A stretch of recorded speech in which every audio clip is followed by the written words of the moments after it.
Shalom, berjumpa kembali minggu ini dan mari mempersiapkan hati kita untuk berkomunitas dalam KPK kita masing-masing, dalam sel grup kita. Dan kita mau merenungkan firman Tuhan untuk menuntun hidup kita.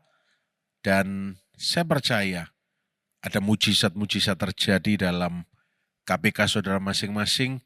Saya percaya juga akan ada kesaksian demi kesaksian yang luar biasa. Tetap ikut Yesus, tetap menyangkal diri kita dan memikul salib dengan setia. Tuhan Yesus itu baik. Minggu ini kita akan sama-sama belajar ayat yang mungkin sudah kita renungkan ratusan atau ribuan kali. Tapi Tuhan ingin berbicara dari ayat ini. Kita lihat sama-sama dalam Yeremia 29 ayat yang ke-11.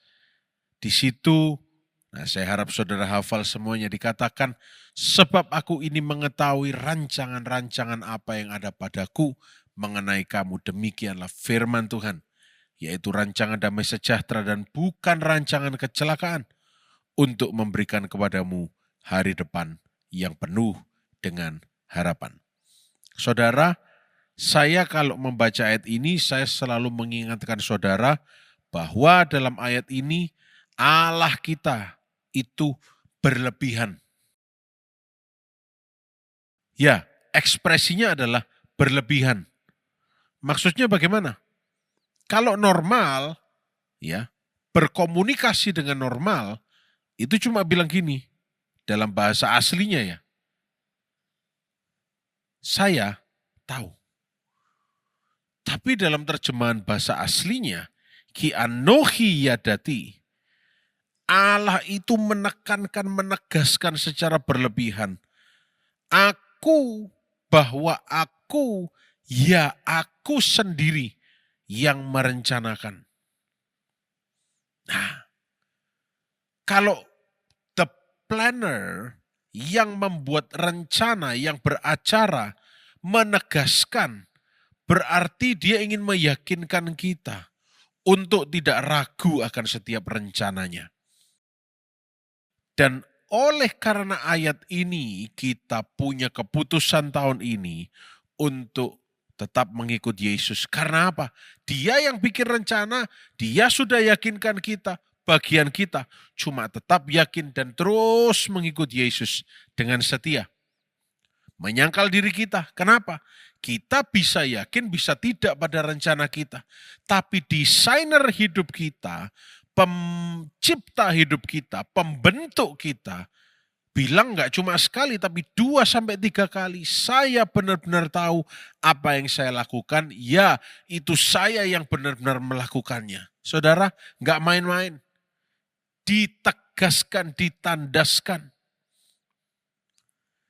Ini betul-betul ayat yang harus kita ingat senantiasa. Tuhan tahu apa yang dia lakukan. Catat, bukan dengan campur tangan manusia. Murni Tuhan sendiri. Nah, terkadang kita ini seringkali menghamiri firman Tuhan. Artinya begini, kita percaya firman Tuhan, tapi kita keluar dari jalur firman Tuhan, lalu kita salahkan Tuhan. Mari, makanya tahun ini belajar mengikut Yesus, bukan mengikut kehendak diri sendiri. Bukan menyangkal Yesus, tapi menyangkal diri kita sendiri. Bukan jalan pakai kemauan kita sendiri, tapi ikut apa yang Yesus tunjukkan dan tujukan bagi kita. Minggu ini kita belajar Allah kita, Allah yang punya rancangan yang dahsyat. Baiklah orang fasik meninggalkan rancangannya dan jalannya. Sebab seperti langit dan bumi, itulah perbedaannya. Rencana manusia dengan Tuhan. Mari pandang Tuhan sambil lakukan bagian kita. Kapan kita akan tahu ada mujizat terjadi? Semua itu sudah ada dalam rencana Tuhan. Mari terus jalan dalam rencana Tuhan. Dia baik. Dia tidak bisa menyangkali dirinya bahwa sekali dia baik, dia selama-lamanya baik untuk kita. Tetap percaya, tetap bersyukur, sukacita dalam mengikut Yesus. Nama Tuhan dipermuliakan, mujizat Tuhan terjadi. Selamat berkomunitas, Tuhan Yesus memberkati.